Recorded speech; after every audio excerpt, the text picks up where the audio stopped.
Hello, my name is Sarah. My sister sent me a perfume for my birthday. No card, no warmth, just 2 words. It smelled expensive, but something about it never felt like a gift, so I gave it to her husband. Days later, that same scent nearly ruined his career and unraveled everything she spent years hiding. A hidden trust, a forged signature, a second bottle she never meant for me to see. What kind of sister gifts you something designed to erase you from the family? And what would have happened if I had kept it? Would I still be here to tell you this? It was quiet that morning, too quiet, the kind that settles over a place and makes every little sound feel louder than it should. The mail slot clanked sharply against the wood, and I flinched, though I knew it was nothing more than the usual delivery. Outside, the wind rustled the trees behind the cottage, and the faint scent of chimney smoke drifted through the open kitchen window. Autumn had always been my season, with its silence and small certainties. I made a cup of chamomile tea, the same way I always did. 1 spoon of honey, a twist of lemon. The mug warmed my palms as I stepped onto the back porch, wrapping my shawl tighter around my shoulders. The air had that crisp bite only October in Asheville could offer. Cool, but not bitter, like it hadn't made up its mind whether to comfort or warn. At the bottom of the steps, a small brown parcel rested beside my mailbox. No note, no bright ribbons or celebratory stickers, just a sharp, clean fold and a shipping label. I crouched, picked it up, and walked back inside. The box wasn't heavy, just enough weight to suggest something intentional. I set it down on the kitchen table, peeled back the tape, and lifted the lid. Perfume. A tall glass bottle rested in black velvet, its pale amber liquid catching the light. It was the kind of perfume you didn't buy at the local pharmacy. This was boutique, Parisian, the kind people display more than wear. Next to it, nestled in the corner, was a card. Just 2 words. Happy birthday. That was it. No, love Seraphine. No, to my sister. No hint of affection. Just the kind of generic well-wish you'd find in a chain store card bin. It felt like a placeholder someone else had written. I stared at it for longer than I should have. My tea had gone lukewarm. I reached for it, sipped, and said aloud, though no one was there to hear me, I've received more warmth from strangers than I ever did from Seraphine. That might have been cruel, but it wasn't untrue. I left the box open on the table and walked to the window. The trees were starting to change, the first hints of red and gold whispering through the leaves. A wind chime across the street tinkled softly. It should have felt peaceful. But all I could think about was how this was the first time in years my sister had remembered my birthday on time, and even then, it felt like a transaction. Later that afternoon, I sat on the couch with the bottle in my hand, turning it over slowly. It was beautiful, no denying that. The kind of thing that belonged in a magazine, or maybe on Seraphine's bathroom vanity. Not on mine, not in this tiny, rented cottage filled with secondhand furniture and dog-eared library books. It smelled expensive. Floral, but not sweet. A little sharp, like citrus rinds and old money. I set it down and stared at the card again. The more I looked at it, the more I felt like I didn't exist. That night, I pulled out an old memory. Aurelian, my brother-in-law, had once fixed my flat tire in the middle of a downpour when Seraphine told me she couldn't possibly miss her hair appointment. He didn't make a big show of it, didn't make me feel like an inconvenience. Just showed up with a toolbox and a quiet kind of kindness that stayed with me. He was always like that, not soft exactly, but solid, reliable. The next morning, I wrapped the perfume in tissue paper and placed it in a small gift bag I'd saved from a book fair. It was bright red and had tiny owls on it, ridiculous next to something so elegant, but I didn't care. That evening, I showed up to the family dinner Seraphine had planned. Her house, of course. She always hosted, always controlled the lighting, the music, the wine. She greeted me at the door with a tight smile and a champagne flute already in her hand. "Glad you made it," she said, then turned before I could respond. Dinner was polite, as always. Conversations that skimmed over politics, avoided anything personal. Aurelian was the only one who asked how work was going, and when I told him the city had finally approved the new bookmobile budget, he smiled like it genuinely meant something. After we finished dessert, I handed him the bag. "It's just something I think suits you more than me," I said softly. "Too refined for me, really." He opened it slowly, pulled out the perfume, and raised his eyebrows. Wow, this is the nicest gift I've gotten in years." He laughed, genuinely. The sound relaxed the stiffness in my shoulders. "Thank you, Sarah. Really." Seraphine looked at the bottle, then at me. Her smile didn't reach her eyes. "Oh," she said, "that was meant for you." There was a pause. I felt it hang between us. "I know," I replied, reaching for my water glass. "But I thought Aurelian might get more use out of it." She didn't argue, just sipped her wine and changed the subject. By the time I left, the sky had deepened into that purple blue that comes just before night. I walked home, not in a hurry. The air was cool and the street quiet. It gave me time to think, to replay her expression when he opened the gift. Not anger, something else. Unease, like she hadn't expected it to change hands. Back home, I slipped off my shoes and sat on the porch swing with a blanket wrapped around my legs. The birthday card lay on the side table. I picked it up, turned it over in my hand again. 2 words. That was all. A chill moved through me. Not from the wind. And for the first time, a question took root in my mind. What if that perfume wasn't meant for me at all? 2 days passed, and that question never left my mind. It stayed with me as I stacked library books back into place, whispered through the rustling pages of overdue novels, and hung in the air between dinner and silence. Even when I tried to talk myself out of it, convincing myself I was being overly sensitive, maybe even petty, it was still there, curled in the corner of my thoughts like smoke from a fire that hadn't gone out. So when my father asked me to return his book to Seraphine, the one I'd lent him weeks ago, I offered to drop it off without hesitation. Part of me just wanted to get it over with. But the deeper part, the part I tried to ignore, wanted to see her again. To look her in the eye and see if something in her expression would confirm what I already feared. By the time I reached their place, the sun had started slipping behind the trees, casting that soft, late afternoon glow across their porch. Her house stood there like a magazine spread, neat, polished, no weeds in the yard. Everything in its place. Seraphine always said homes should speak for you before you speak for yourself. Mine probably whispered that I drank too much tea and didn't dust enough. I knocked once. No answer. And then the front door creaked open. "Come in," she called from somewhere inside. I stepped in, clutching the worn novel in my hand. The smell of rosemary and lemon filled the entryway, probably from one of her signature diffuser blends. The house looked immaculate, of course. Table set, candles arranged just so. Seraphine's voice floated from the kitchen, light and full of charm. I followed the sound until I caught sight of her standing at the counter, laughing. Dressed in cream slacks and a silk blouse, her makeup flawless even at 5 o'clock. Aurelian stood beside her, sleeves rolled up, holding a cutting board. "Hey, Sarah," he said warmly, smiling when he saw me. "Didn't expect you till later." I nodded, raising the book. "Just dropping this off for Dad." Seraphine turned, eyes bright, smile still intact. But something shifted, only for a second, when Aurelian leaned toward her. I saw him pause and smile, then reach over and tap the side of his neck. "You notice anything different?" he asked playfully. Before she could answer, he stepped back with a flourish. "I'm wearing that cologne, the one Sarah gave me." The room froze, not completely, just enough. Seraphine's smile tightened. Barely. Her fingers, which had been hovering over the wine glasses, lowered an inch. It was a pause so small, someone less familiar with her might have missed it. But I didn't. "You're wearing that?" she asked, her voice just a little too sharp. Then, as if realizing how it sounded, she added quickly, "I mean, now?" Aurelian chuckled. "Yeah, thought I'd try it. Smells expensive." He shot me a wink. "You sure you didn't want to keep it?" I smiled. "Positive." Seraphine didn't say anything else. She turned back to arranging appetizers with too much focus.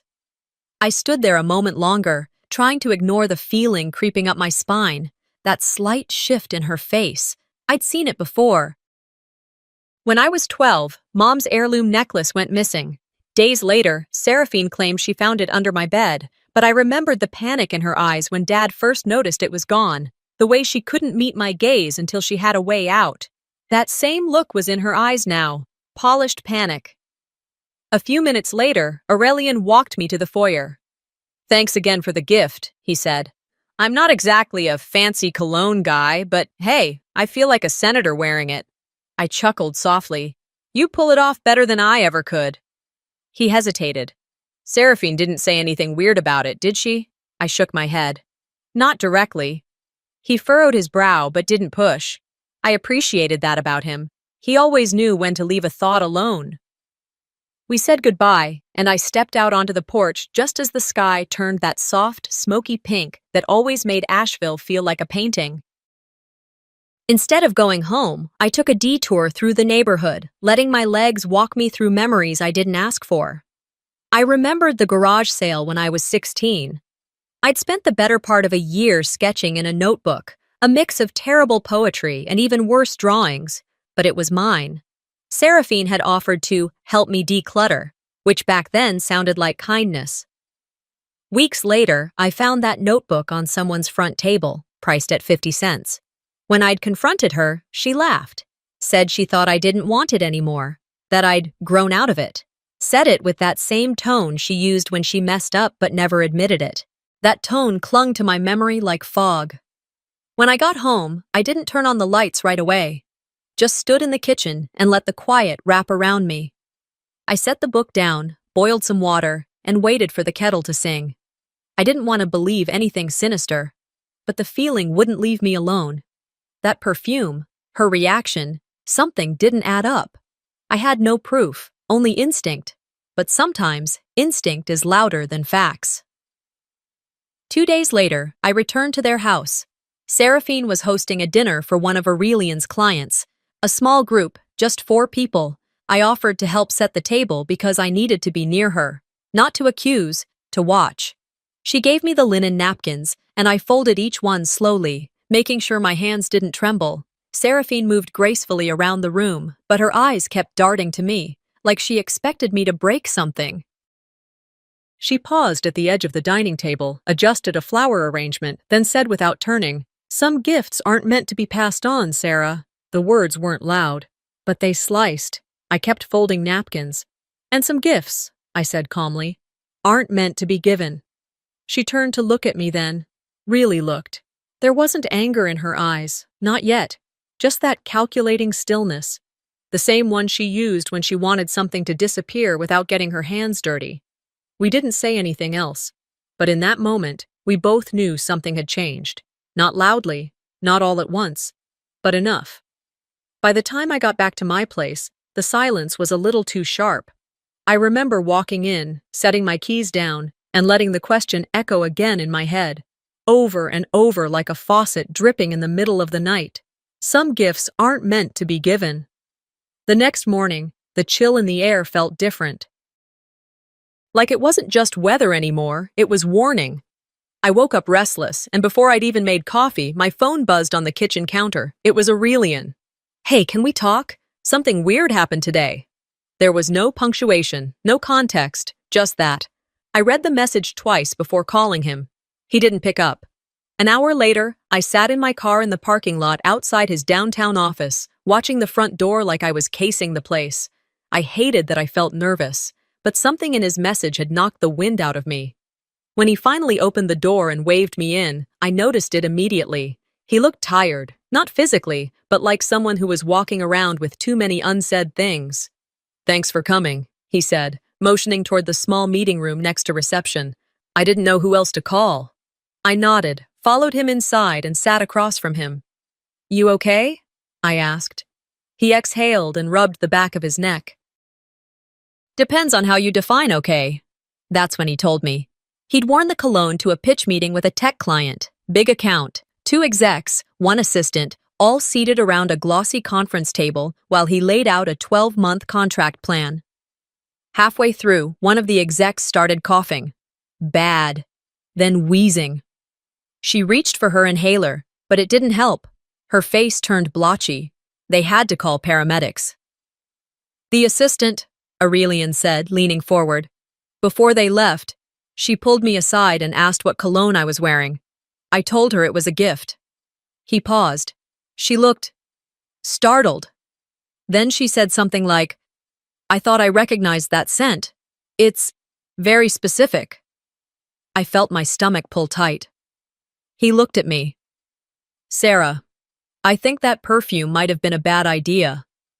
I opened my mouth to speak, then closed it. A million thoughts rushed through at once.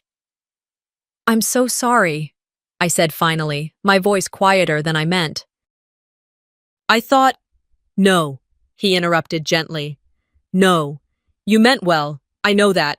It's just the timing, the reaction, and the assistant recognizing it. Something's off. I didn't say anything right away. Just sat there, my fingers gripping the edge of the table, the words crawling up the back of my throat. What if it wasn't just a coincidence? What if it wasn't really meant for me? I left shortly after. He had to get back to work, and I needed air. The drive home was a blur. Red lights, pedestrians, the faint music of Asheville playing on porches and cafes, but none of it sank in. When I walked into my kitchen, I didn't even take off my coat. I went straight to the drawer where I kept my journal, flipped to a clean page, and wrote one line. Perfume. Where did she buy it? I sat with that question for a while, just stared at it, as if the ink might rearrange itself into an answer. Then something clicked. The shipping label. I remembered it from the box. It hadn't looked like anything I'd seen before. No recognizable branding, no boutique name, just a clean white label with a barcode and a P.O. box. At the time, I hadn't thought much of it. Now I couldn't stop thinking about it. I searched online, typing in fragments of the barcode and phrases like discreet perfume shipping. Nothing helpful, but I still had the bottle. I grabbed it from the bedroom shelf, still as beautiful and cold as the day it arrived, and turned it over, looking for anything that might help. There, tiny print near the base, a serial number. I dialed the customer service line listed on the brand's website, and after a short wait, a polite woman picked up. Thank you for calling Norio Fragrance. How can I assist you today? I gave her the serial number and explained I'd received it as a gift, just wanted to know where it came from. There was a pause. Ma'am, she said slowly, I'm sorry, but this bottle was purchased under a private account. Okay, is there any information you can share? Maybe the purchase date? Another pause. Then she replied, It was purchased about 6 months ago. March. I blinked. My mouth went dry. 6 months ago. 6 months ago, Seraphine was in Lisbon. That's what she told everyone.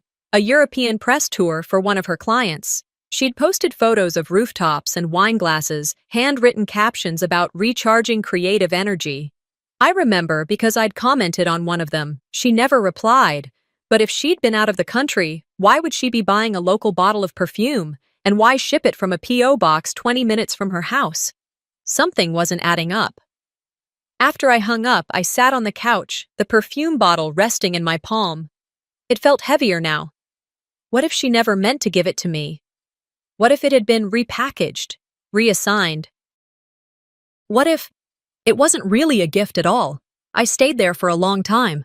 The room slowly dimmed as the sun dipped below the trees. I didn't turn on a light, just let the dark come in naturally, the way it always did. And in that quiet space, with the bottle on my knee and the past echoing louder than ever, something finally clicked into place. This wasn't about birthdays. It wasn't about generosity. It was about intent.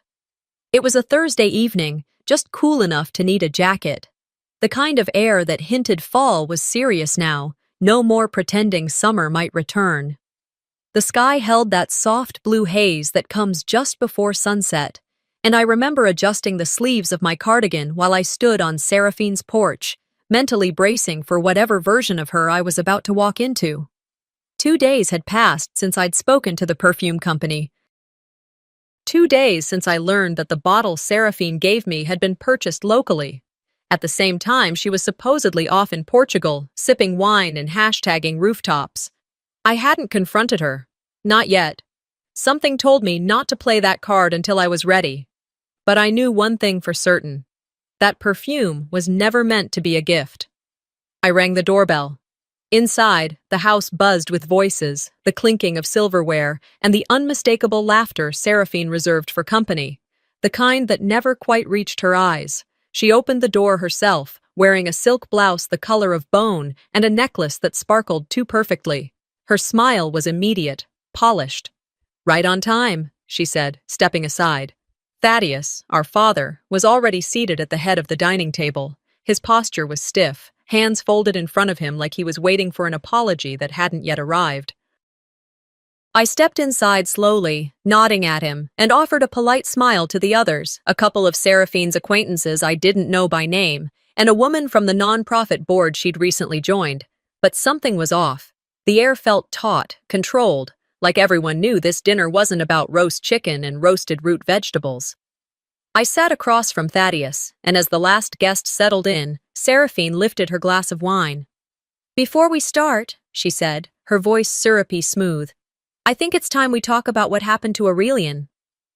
The room went still. She looked at me, not harshly, not with open accusation, but with that tone, the one she used when she wanted you to feel like you'd disappointed everyone, even God. "I've been thinking," she continued, "about the gift Sarah gave him, the perfume. And while I know it was meant kindly, maybe it just wasn't thought through." There it was. I didn't say a word, just placed my hands in my lap and listened. Thaddeus cleared his throat. "Sarah," he said, like he was starting a lecture, "you should have asked if that gift was even appropriate. Some scents can be quite triggering for people, and it wasn't yours to experiment with." The words weren't shouted. They didn't need to be. That was the thing about my family. We never had to yell to draw blood. I looked down at my napkin, folded perfectly, starched within an inch of its life. "I had no idea," I said, quietly. "It was meant as a gesture." Seraphine tilted her head. "A gesture that ended in someone being rushed out of a meeting on oxygen."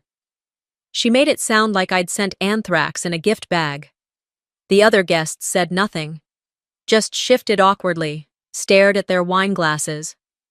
It wasn't the first time I'd been framed as the problem.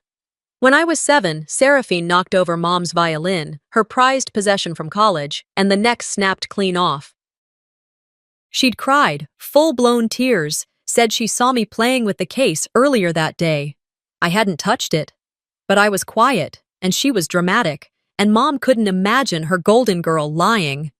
So the blame fell on me. It always did. Broken windows, burnt cookies, a neighbor's missing cat that turned up in our garage. Somehow, even when I hadn't been there, the narrative found a way to put the weight on my shoulders. The difference now, I saw it, and I wasn't a child anymore. I didn't argue. I didn't defend myself. I didn't raise my voice or try to win the room. Instead, I let it happen. Let her paint me as impulsive, careless, irresponsible. Let Thaddeus frown in that way he always did when he thought I was too soft, too slow, too sentimental. But I took notes. In my mind, I made a list of everything said, who said it, who stayed silent. Aurelian arrived late.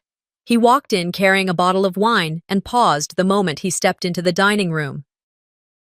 You could feel it. He sensed the tension before anyone said a word. He greeted everyone, gave Seraphine a quick kiss on the cheek, then sat down beside me. "I hope I didn't miss much," he said lightly. I saw the way his gaze flicked around the room. He was piecing it together. He looked at me. "You all right?" I nodded once, then turned back to my plate.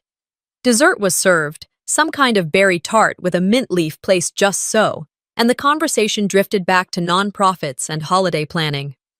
It wasn't until the table began to clear that Seraphine made her move. She leaned in, just enough so no one else could hear, her voice low, precise. "Next time, keep your gifts to yourself." I turned toward her, slowly. She didn't blink. I smiled, just slightly, and replied, "Next time, keep your lies better hidden." Her pupils narrowed, jaw tightening just enough to confirm I'd struck something deeper than pride. She turned away before she could lose control of her expression. I stood, excused myself, and stepped outside into the night, The air had cooled even more. Leaves crunched under my shoes as I walked back to the car. I didn't cry. I didn't feel victorious either. What I felt was clarity. If this was the game she wanted to play, then I'd play it better. Because now, I wasn't just guessing. Now, I had questions worth answering. The sun hadn't even cleared the edge of the trees when I opened my eyes the next morning. I'd slept, technically, but not the kind that makes you feel rested. More like my body shut down just long enough to keep the lights on. I sat up slowly, pulled on my robe, and padded into the kitchen. The air was still. The kind of stillness that doesn't feel peaceful, just expectant. Coffee wasn't strong enough that day. I skipped it entirely and went for a notepad and pen instead.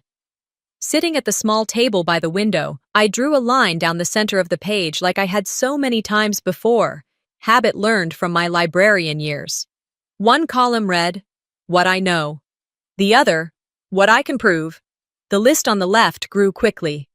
Seraphine told everyone she was in Portugal 6 months ago. The perfume was bought locally during that time. She used a private account for the purchase. The card said "Happy Birthday" with no name, no warmth. Her reaction when Aurelian wore the scent. The right column, though, was thinner. Bottle with serial number. Confirmation from the perfume company on date and purchase type. That imbalance between knowing and proving, that's what kept me up at night. I pushed the notebook aside and reached for the black velvet box still sitting on my bookshelf. I hadn't opened it again since the day it arrived, but something told me I missed something. This time, I pulled the entire interior padding out, not just the top layer. Folded underneath was a narrow slip of paper, not a receipt, a label. Norio Asheville, Biltmore Boutique, downtown, less than 20 minutes from where Seraphine lived. I stared at the label and exhaled slowly. You slipped up, Seraphine. After a quick shower and a light breakfast I barely tasted, I drove into town. The boutique was nestled between a French bakery and an interior design studio, exactly the kind of place Seraphine would spend her Saturdays. The inside smelled like orange blossom and sandalwood, subtle and expensive. The clerk, probably no older than 22, stood behind the counter with a soft smile and glossy hair. "Can I help you?" she asked, her tone practiced but not unkind. "I hope so," I replied. "I was given a bottle of perfume recently. Norio Vert Blanche. I loved it. Thought I might want to order another one." "Of course," she said. "Do you have the bottle or a serial code?" I handed her a photo I'd taken of the bottom of the bottle that morning. She typed the number into the system. There was a pause, then her brow lifted slightly. "That bottle was purchased 6 months ago," she said. "It was a custom wrap." My pulse kicked up a notch. "Do you happen to know how it was delivered?" She glanced back at her screen. "It was a walk-in. Paid in full, wrapped here, picked up same day. Could you tell me who bought it?" "I'm afraid I can't give out personal information," she replied gently, "but I can confirm the initials on the account were SD. Seraphine Dalton." That was all I needed. I thanked her, left the boutique, and sat in my car for several minutes before turning the ignition. Half of me wanted to scream. The other half just wanted to sit there and breathe through the fury slowly gathering behind my ribs. When I finally pulled into my driveway, the autumn light had shifted. It was early afternoon now, the sun filtering through the trees in slanted lines. I went inside, pulled the journal back toward me, and added a new page. Entry, Perfume Timeline. Purchase date, March 12th. Boutique location, Asheville, in person. Claimed trip to Portugal, March 3rd, 24th. Boutique confirms initials, SD. Conclusion, she bought the perfume while lying about her location. I sat back in the chair and stared out the window. A neighbor's dog barked. A few leaves drifted from the old oak out front. I thought of all the times I'd been told I was overreacting. Or worse, being dramatic. This wasn't drama. This was evidence. I remembered something my mother used to say when we were kids. The truth doesn't need to shout. It just needs to stand still long enough. Seraphine had always been the one with the loudest voice in the room, but I'd learned how to write things down, how to wait, how to let the facts do the talking. "Gifts from guilt often cost more than money," I said aloud, pen tapping against the paper. I flipped to a new page. At the top, I wrote in bold letters, Phase 2, watch, listen, wait. Just as I underlined it, a knock came at the door. I wasn't expecting anyone. I stood slowly, walked to the window, and peeked out. It was Aurelian. Alone. He wasn't smiling. I opened the door. "We need to talk," he said quietly, glancing over his shoulder. Alone. I stepped back and held the door open wider. Aurelian didn't speak right away. His face was tight, like someone holding his breath at a funeral. He walked in slowly, and I shut the door behind him. He didn't sit, just stood in the middle of the room, hands on his hips, eyes darting around like he didn't know where to land. "She's been lying to me," he said finally, voice flat. "Or maybe that's not even news to you anymore." I crossed my arms and stayed quiet. Let him find his pace. "There's something I think you should know," he continued, running a hand through his hair. "I didn't want to bring it up at dinner, but I remembered something after that whole mess. Weeks ago, maybe longer, I saw a bottle that looked exactly like the perfume you gave me. In her closet. Back corner. I just assumed it was hers, or maybe something she meant to re-gift. But after everything," he trailed off. "It's still there?" I asked. He nodded. "I didn't touch it. I didn't even think about it again until you said what you did at the table." I motioned to the couch. "You want a drink?" "No," he said. "I'm heading back home in a few. But I'll text you a picture when I get there." We stood in silence for a few beats. Then he added, "If she really did something, Sarah, I hope you don't just sit on it. I know you think too long sometimes." That stung more than I let on. After he left, I didn't move for a while. I just stood in the kitchen, staring out the window into the dark, thinking about how many times Seraphine had hidden things in plain sight, things she knew I wouldn't question. An hour later, a message lit up my phone. "Aurelian. Just took this." The same bottle, same ribbon. But the liquid inside looks lighter. Not sure if that means anything. Attached was a photo, and there it was. The bottle, the exact same one. Except the fluid inside was faintly pink, not the pale amber of mine. My hands went cold. She didn't give me something she bought for me. She gave me something she didn't dare keep. The next morning, I made an appointment at Carson Webb, the firm our family had used for everything from mortgages to medical directives since I was a kid. I called under the guise of needing to review my own estate plan, just a routine check-in. The receptionist greeted me with a polite smile, her earrings shaped like tiny ginkgo leaves. She offered me coffee while I waited, and I sat down in the same chair I'd used when my mother signed her last will. It had been 10 years. The chair hadn't changed. When they called me in, I was led to a room with a wall of leather-bound folders and a smell like paper and lemon oil. Ms. Hartridge, a junior partner, shook my hand and asked me what I needed. We walked through the basics of my modest estate, my house, savings, a few old family items, and then I leaned forward slightly. "While I'm here," I said casually, "I was wondering if I could get a look at my parents' trust structure. Just peace of mind. My sister mentioned she had updated something, and I want to make sure I understand what's changed." The assistant beside her clicked through a system and blinked. "Oh, yes. The Dalton Trust was revised about 5 months ago." "Excuse me?" I asked, trying to sound surprised, not furious. "Yes, Seraphine submitted the paperwork. It went through in April. Didn't she tell you?" I shook my head slowly. "No. I wasn't aware of any revisions." The assistant glanced nervously at Miss Hartridge. "Do you want me to pull the file?" "Please," I said.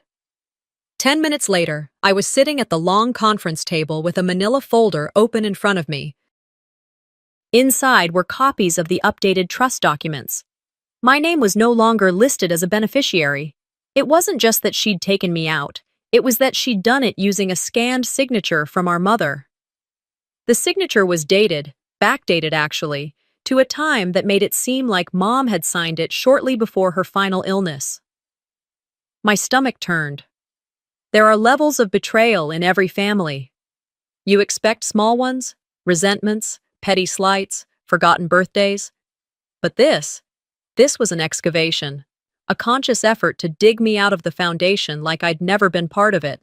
I didn't say a word as I closed the file, handed it back, and thanked them for their time. On the drive home, the sky was turning a soft gray, and the first drops of rain pattered on the windshield as I pulled into my driveway. Inside, I laid the copy I'd requested, the only piece of evidence I could take with me, on the kitchen table. Then I placed the perfume bottle beside it. The ribbon on the cap had started to fray. I opened my journal again, wrote at the top of a new page, "Truth they hoped I'd never find." Beneath that, I listed, "Duplicate perfume bottle found, visual difference in liquid, boutique confirms Seraphine bought locally. Trust revision filed using falsified signature. My name removed from inheritance." I stared at the list, then reached for a red pen and circled the last line. I didn't feel like crying. I didn't feel like yelling. I felt like moving, like momentum had finally caught up with me. She thought this was about a bottle, but it never was. I whispered, almost without meaning to, "You're about to learn it never was." I didn't rush my steps. From the street to Seraphine's front door, I walked like someone who had nothing to prove, but everything to show. The family dinner she invited us to came wrapped in a well-worded email. She called it a chance to reset, to clear the air after a few recent misunderstandings. She CC'd everyone, Dad, Aurelian, even two of our cousins who hadn't been involved in anything but were always good at nodding and staying neutral. It was classic Seraphine, control the room before the room gets a chance to speak. But this time, I had something she didn't count on. Truth, proof, and the nerve to put it all on the table, literally. I arrived 5 minutes early, gift bag in hand. Nothing fancy, just a plain navy blue tote with reinforced handles, the kind you'd get at a bookstore. It held 3 things: the perfume bottle, a copy of the trust revision, and the boutique receipt with her name printed in bold, unmistakable ink. Seraphine opened the door herself, smiling like I hadn't ever confronted her. "Sarah," she said smoothly, "so glad you could come." I stepped inside without responding. Her foyer smelled like lavender and pine, comforting to anyone who didn't know her long enough to be suspicious of anything that smelled too perfect. Aurelian was already there, seated near the fireplace, fiddling with his phone. He looked up when he saw me and nodded once. I couldn't read the expression on his face yet. Dad was in his usual chair at the head of the table, shoulders squared, mouth tight. His suit jacket hung on the back of the chair, always prepared to appear official, even in personal affairs. The cousins were whispering in the hallway, probably wondering what this dinner was actually about. We all gathered at the dining table, the same one from earlier weeks, the table where I first saw Seraphine flinch when Aurelian wore the perfume, the table where she tilted blame like a waiter pouring wine. She sat at the other end this time, opposite Dad, trying to look balanced, moderate, calm. Dinner started with salad and safe conversation, someone's retirement, the local school board, a new yoga class. But I could feel it building. That slow pressure behind the eyes. The air got heavier with every passing minute, every clink of silverware against porcelain. Halfway through the entree, I cleared my throat gently and reached for the gift bag resting by my feet. "There's something I want to return," I said, not loud, but clear. Heads turned. Seraphine froze, her fork suspended midair. I pulled out the perfume bottle first. Set it down in the center of the table. "The gift you gave me. Or rather, the one you repackaged." Aurelian's eyes narrowed. Dad shifted in his seat. Next, I removed the envelope with the trust documents, laid it beside the bottle. "This one wasn't as pretty, but it still came with your name on it." I slid the third item out, my printed copy of the boutique receipt. Bold black text, no room for denial. I turned it towards Seraphine, but didn't push it forward. Let her decide whether to look. I wanted to believe the perfume was careless, that it was just your usual brand of thoughtless. But then I learned it was bought here, in town, while you were supposedly overseas. No one spoke. I looked to Dad. And this document here, this trust revision? My name was removed, signed with a scanned version of Mom's signature, backdated. She'd already passed when this was filed. His face was blank, not shocked, not defensive, just blank. Seraphine sat very still, her back straight, eyes pinned to the documents like they were ticking. Finally, she spoke. "You twisted this," she said, her voice rising just enough to rattle the plates. "You're trying to make me look like the villain here." I didn't move. "You gave me a bottle filled with silence," I said evenly, "and thought I'd drink it." She stood abruptly, knocking her chair back. Her hands were shaking, just barely. Dad opened his mouth to speak, but she cut him off. "She was never meant to have anything anyway." There it was. The words exploded in the room like a firecracker in a church. Aurelian stood slowly, his napkin falling to the floor. He looked at her like he didn't know who he'd married. The cousins were wide-eyed, lips pressed tight. Dad leaned back, hands resting on the table, eyes drifting between me and the stack of truth I had just placed in front of them all. I gathered the documents, the bottle, and tucked them neatly back into the bag. "This was never about a gift," I said, voice steady.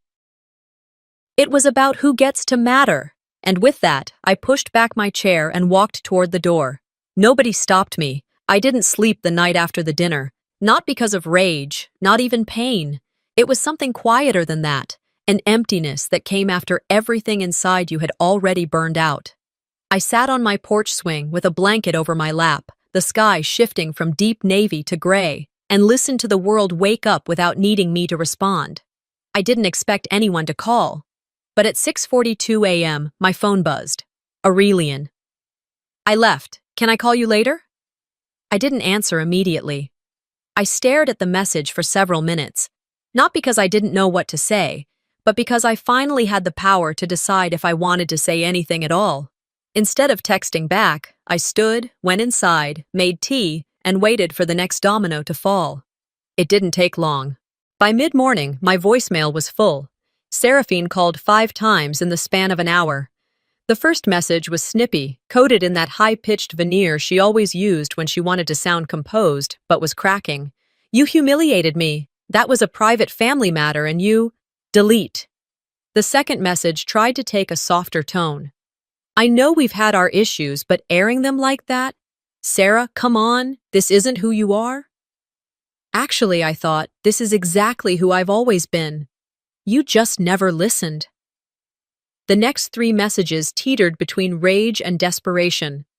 One even ended with her breaking down into tears, gasping out that people were asking questions and she couldn't fix it all. That part? That wasn't my responsibility. At noon, the call came from the family's attorney, a man I hadn't spoken to in years, not since Mom's will was read in that same oak-paneled room where Seraphine played the role of oldest daughter like it was a pageant. "Miss Dalton," he said with practiced neutrality, "we were reviewing your family trust. I was unaware your name had been removed. That shouldn't have happened without your consent." I let that silence sit. "It's being reinstated," he added. "Your father has requested it personally." I don't know what struck me harder, that Seraphine had gone behind Dad's back, or that Dad had actually taken a step toward correcting it. "Thank you," I said, keeping my voice even. "He also asked if you might be willing to speak with him." I hesitated. "When?" "He said you'd know when you're ready." I wasn't, not yet, but I knew I would be. 2 days passed.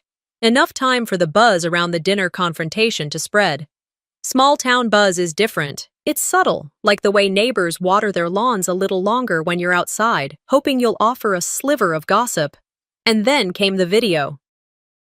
I don't know who told Seraphine it was a good idea, but there she was on social media, teary-eyed, voice trembling just enough, talking into the front-facing camera like she was the victim of an internal war none of us could understand.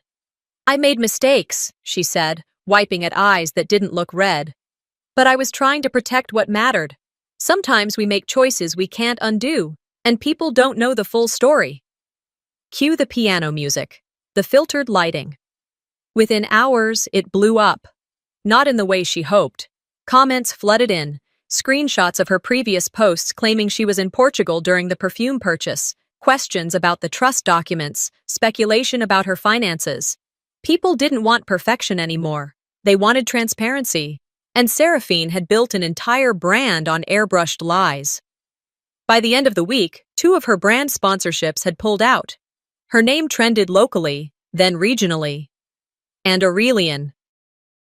He filed for legal separation and moved into a rental apartment on the other side of town. He didn't tell me at first. I found out through one of the cousins who forwarded me a listing and said, "Recognize the couch?" It was the same one Seraphine swore was too tacky for the living room. The one Aurelian had picked out with care, then stored in the garage for months. I met Dad on a Sunday afternoon. He'd asked me to stop by if I had time. I almost didn't go, but something told me I needed to close that loop. He was in the study, sitting in the chair where he used to do taxes, read newspapers, and pretend not to play favorites. "Sarah," he said, standing halfway before deciding against it. I nodded politely. "I didn't know she filed those changes," he said. "I assumed it was all in order. Your mother—" He stopped. "She wanted everything split equally." I believed that. He looked at me then, not like the little girl who spilled juice on the carpet, but like someone who might have been worth listening to all along. "We were wrong about you," he said quietly. I was wrong. I didn't cry. I nodded once. That was all I needed. But it wasn't all I wanted. I left without saying more. Some things don't require an encore. 2 days later, I walked into the lawyer's office and signed the reinstatement papers. No celebration, no handshakes, just a clean signature and the shake in my fingers I couldn't quite steady. The assistant tried to make small talk.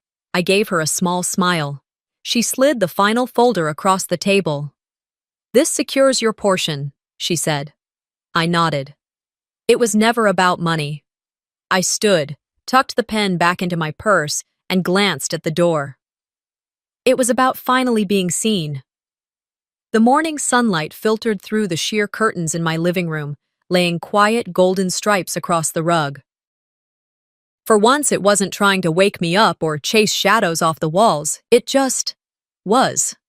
I sat in my favorite chair by the window, the one with the flattened cushion and tea rings on the armrest, holding a mug that had gone cold long before I even noticed. The house was still, not in the heavy, oppressive way it used to be, but in that unfamiliar peace that comes after a storm has finally passed. Not everything was repaired, not every piece of debris cleared, but it was quiet. I glanced at the navy blue bag still sitting in the corner of the room. It hadn't moved since the night I placed it there, after the confrontation. Inside were the perfume bottle, the copies of the trust papers, and my notebook, worn soft from flipping its pages so many times. Funny how something that had once felt like a bomb now looked more like a forgotten library return. I sipped what was left of my tea and set the mug down gently on the table. The air had changed in the last week, not just inside the house, but inside me. I walked into my bedroom and pulled open the bottom drawer of the old cedar chest I'd kept at the foot of my bed for years. It was my mother's, the kind of trunk that smelled of wood oil, time, and a life I could only touch through scent and memory now. Beneath the folded quilts and a stack of letters tied in blue ribbon was a delicate handkerchief. Inside it, wrapped with care, was a small, squat glass vial with no label. The moment I unwrapped it, the scent drifted up, jasmine and old books, the faintest trace of honey and cloves. My mother's perfume. Not something expensive, not meant for showing off. It was the kind of scent that lingered after a good hug, after bedtime stories, after words like, "I'm proud of you," whispered when the world wasn't watching. As I held the vial, a memory floated to the surface. Me as a child, sitting in front of her vanity, watching her brush her hair. She looked at me in the mirror and said, "You matter more than you'll ever be told. Don't ever forget it, even when people try to." And hadn't they tried? They tried with silence, with omission, with beautiful lies wrapped in velvet. But I hadn't forgotten. I tucked the handkerchief and the vial into my dresser drawer, not out of sight, but closer. Something worth keeping. That afternoon, while washing a few dishes in the sink, my eyes landed on a cream-colored envelope on the kitchen counter. I knew who it was from even before I picked it up. Seraphine's handwriting was unmistakable, slanted, flawless, like it had been trained in a convent. No return address, no note on the outside. I didn't open it. Instead, I slid it between the last pages of my notebook.